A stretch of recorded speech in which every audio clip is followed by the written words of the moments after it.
is the so-called behavioral therapies. Now, oftentimes, we all wish, I think, from time to time, that there's some specific pill that we can take, or there's some machine or device that we can plug our finger into, or that we can, put on a headset, and all of a sudden we just rewire our nervous system. Fear is gone, trauma is gone. But it doesn't work that way.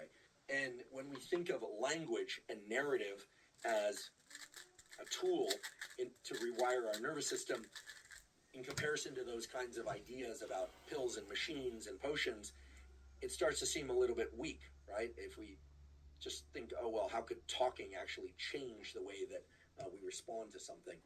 But actually, there are three forms of therapy that, purely through the use of language, have been shown to have very strong positive impact, meaning reduced fears and traumas. And those three are prolonged exposure therapy, cognitive processing, or CPT, and cognitive behavioral therapy. And I'm not going to go into the entire literature around prolonged exposure, cognitive processing, and cognitive behavioral therapy, but I will just illustrate the central theme that allows them to work. Now, remember that the circuit for fear, the circuit for trauma, involves this generic reflex, and then there are those top-down elements coming from the forebrain. It's very clear, because it's been measured, that if you look at the amount of anxiety, the pure physiological anxiety response of quickening of heart rate, flushing of the skin, sometimes quaking of the hands, the experience of fear, over time, when people recount or retell their trauma, that the first time they do that, especially when it's recounted in a lot of detail, there's a tremendous anxiety response, sometimes even as great or greater than the actual exposure to the fearful event or trauma. And obviously this is something that is done with the clinician present, because it is very traumatic to the person. They're literally reliving the trauma in full, rich detail, and they are encouraged to provide full, rich detail.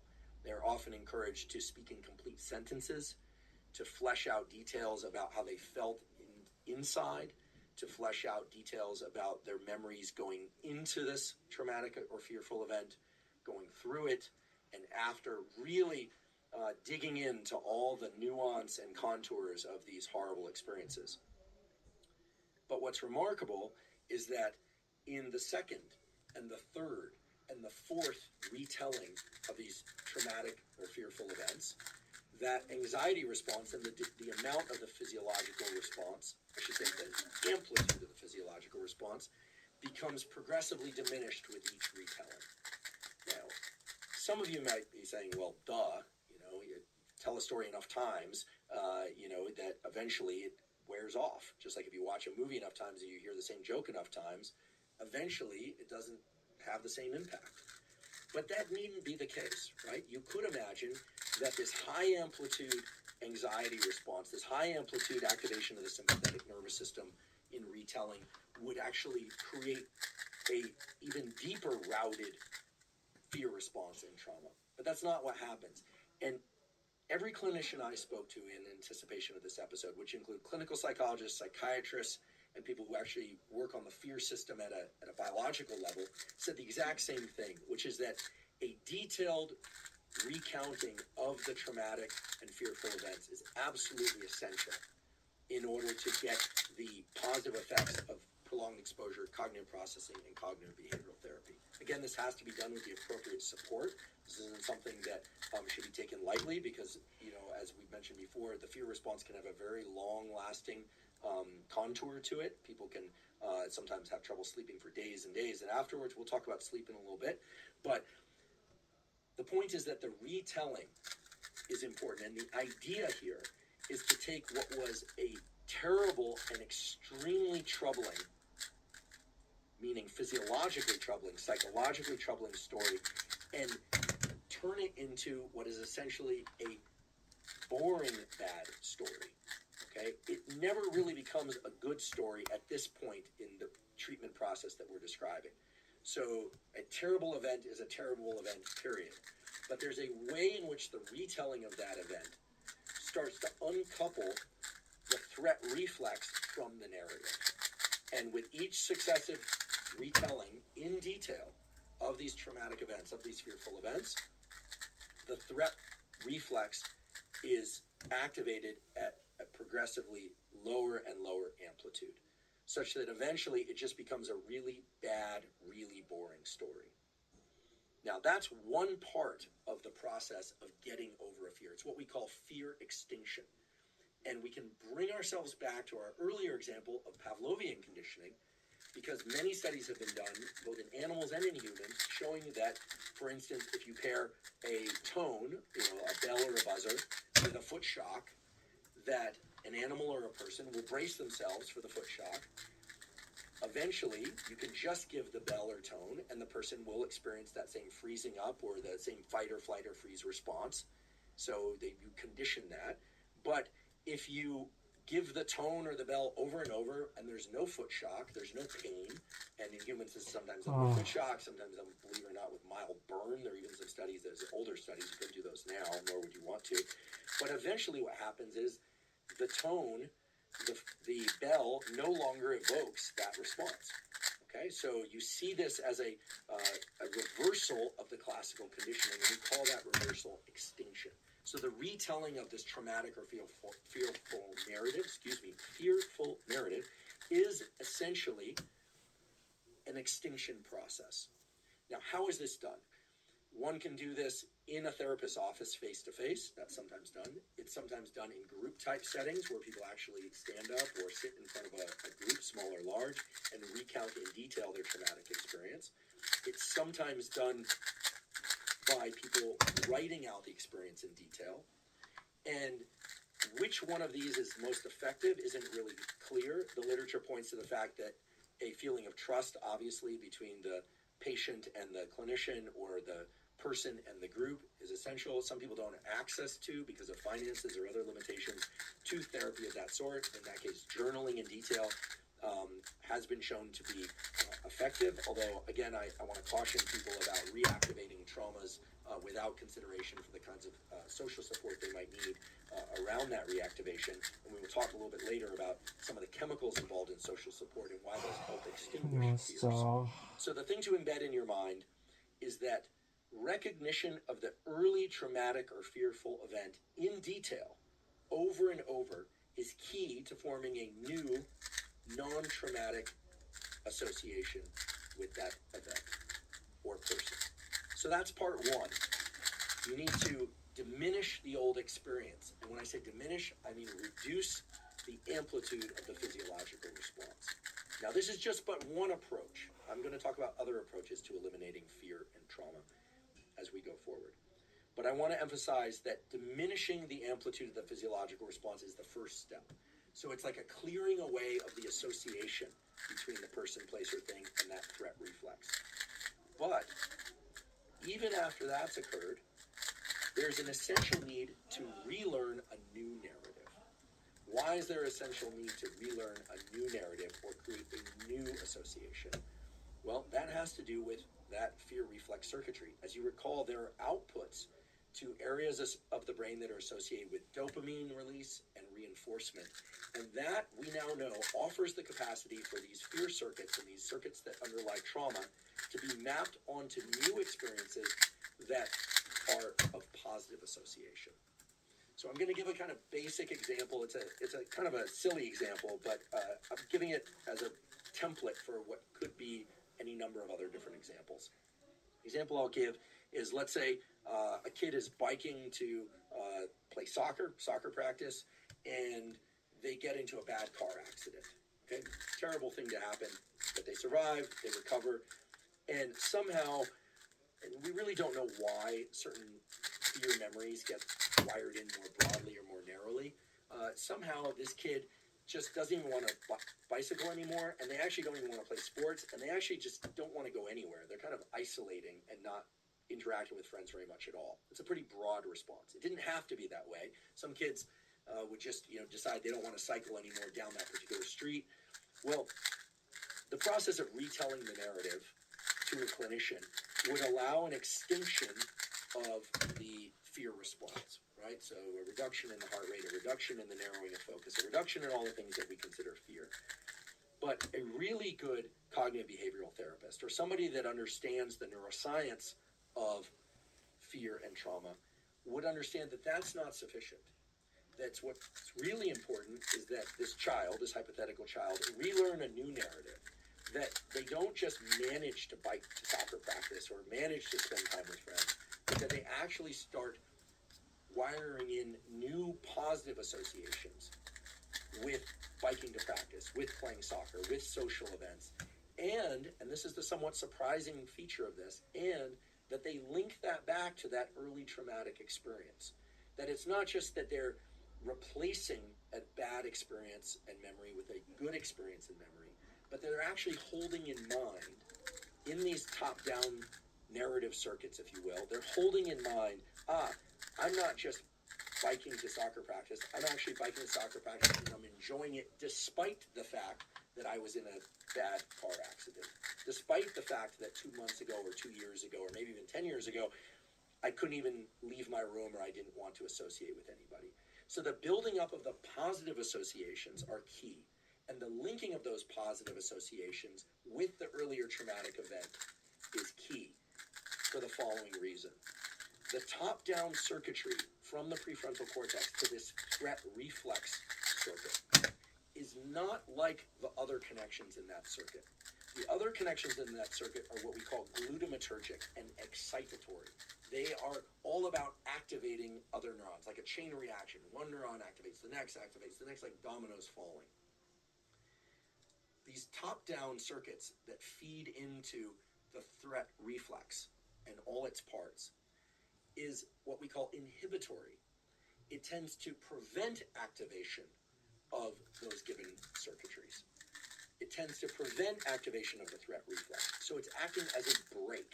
And so when we think of positive experiences being associated with what was previously a negative experience, we're not talking about forgetting that the car accident was horrible or forgetting that the assault was absolutely dreadful.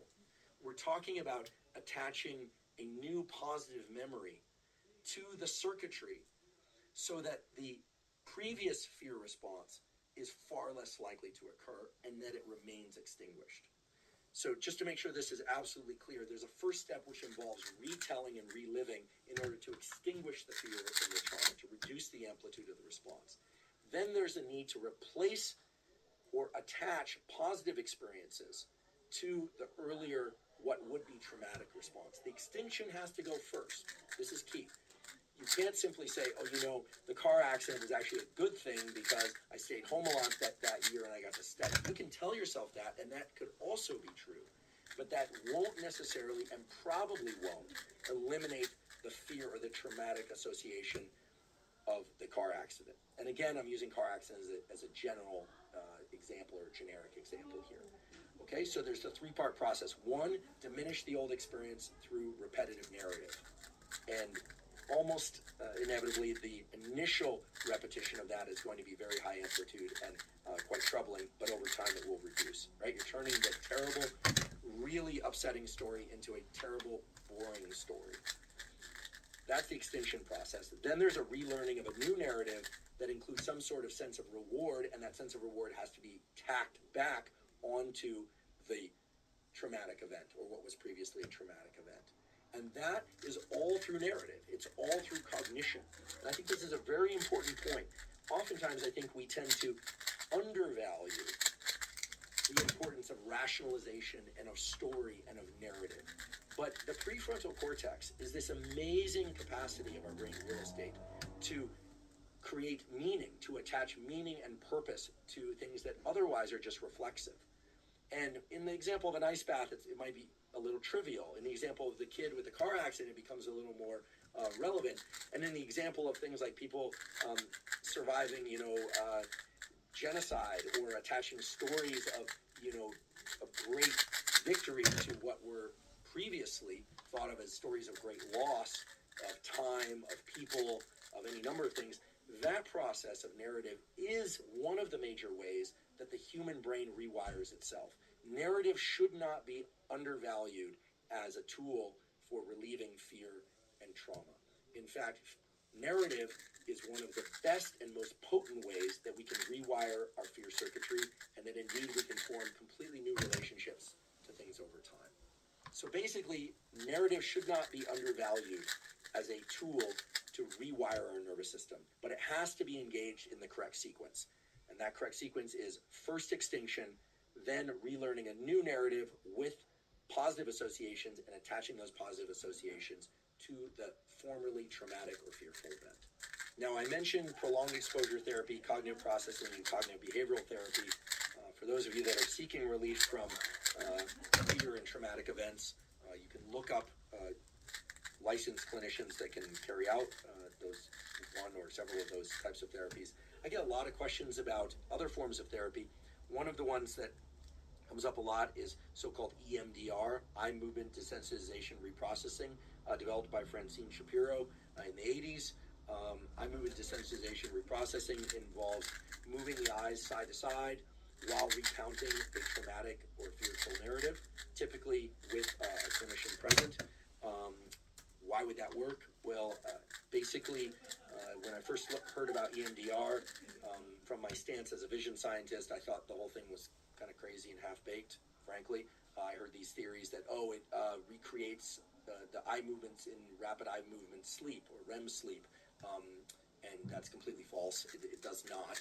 I heard the argument EMDR activates both sides of the brain, which I guess hypothetically was thought to be important somehow. And frankly, there's no evidence whatsoever that EMDR activates both sides of the brain in a way that's beneficial. I mean, by looking from side to side, just because of the way that binocular visual circuits are organized, it will do that. But it never made any sense to me why EMDR would work until several years ago when I saw, because I reviewed no fewer than 5 papers, some in animal models, others in humans, looking at lateral eye movements, meaning eye movements from side to side with eyes open, not eyes up or down. And what was observed in these experiments, in all of them actually, all 5 of those papers, was a dramatic reduction in the activation and actually an inhibition, a suppression of the fear or threat reflex circuitry, which was a jaw dropper for me. I thought, wow, actually the jaw dropper eye widener for me. I thought, oh my goodness, maybe this EMDR stuff works according to some mechanism, and maybe this is the mechanism. And indeed, many laboratories, not mine, but many laboratories are now pursuing that idea, and it's looking very likely. Why would that happen? Well, just very briefly, lateralized eye movements of the sort that I'm describing, and I'm moving my hand like this, but I'll just do it with my eyes, even though, it's a little embarrassing to do that because I know it looks strange. I don't mind because I'm doing EMDR, and the EMDR reduces activation of the amygdala and related circuitries, which reduces anxiety and reduces the amplitude of the threat reflex, reduces sympathetic autonomic arousal. In other words, we feel calmer or we feel less alert, less stressed when moving our eyes from side to side. And the just so story about this is that these are the sorts of eye movements that we do when we are ambulating, moving through space through some sort of self-generated motion. And one can make up a pretty reasonable story in the evolutionary context or ethological context that forward movement and fear are generally incompatible with one another, that generally a fear response involves a freezing or a retreating. Some people will advance, but that's usually a trained advance in response to fear, so first responders and so forth. Most people freeze or retreat when they're afraid. Forward movement generates these eye movements. It does seem to suppress activation of this threat reflex and the amygdala in particular. So, for the many EMDR practitioners out there, these papers, I think, are a great celebration, and I think there is now increasing excitement about EMDR in the psychiatric and psychological community for its utility for treating fear, trauma, and PTSD. However, I should point out that in discussing EMDR with various colleagues of mine at Stanford and elsewhere, I was told that EMDR has been shown to be beneficial in particular for single event type traumas or fearful experiences, not so much for relieving the trauma or feelings of fear associated, for instance, with an entire bad marriage or an entire childhood, but more for single, more acute events that can be described within a very kind of brief narrative. Brief not necessarily in time, but that, the car accident, the bad interaction with another individual, the assault, God forbid, these sorts of things. And I realize we're down in the weeds of topics that are unpleasant, so I have great sensitivity to that. But I think it's also important that we be realistic about the kinds of things that traumatize people. So, is EMDR useful? Well, it seems like it works for these single event or kind of constrained event type traumas that people can describe while moving their eyes from side to side, generally in the presence of a clinician. However, if we think back to the model of how you extinguish and then replace a trauma or fear, remember, you have to diminish the old experience, the amplitude of that. That's the extinguish portion. Then you need to relearn a new narrative and attach reward to the old traumatic event. EMDR only really taps into the extinction of the physiological response to the old experience. I'm sure that there are EMDR practitioners out there that are thinking about the attaching of the new narrative and reward, but there I've heard less and I've seen fewer peer-reviewed papers on that. So let's think about this logically. Let's say, and indeed it's the case, that sitting down in a chair and moving eyes side to side deliberately for some period of time reduces activation of the threat reflex. I, or the patient, in this case, recites or repeats over and over the traumatic event or the fearful event. I'm doing that in the presence of a lower amplitude response. Remember back to where we talked about how the retelling works best if the first time it's done, there's a huge amplitude response. And then with each successive repeat, that response, the threat response, gets lower and lower. With EMDR, you're sort of short-circuiting. You're kind of sneaking around the corner of that high amplitude response.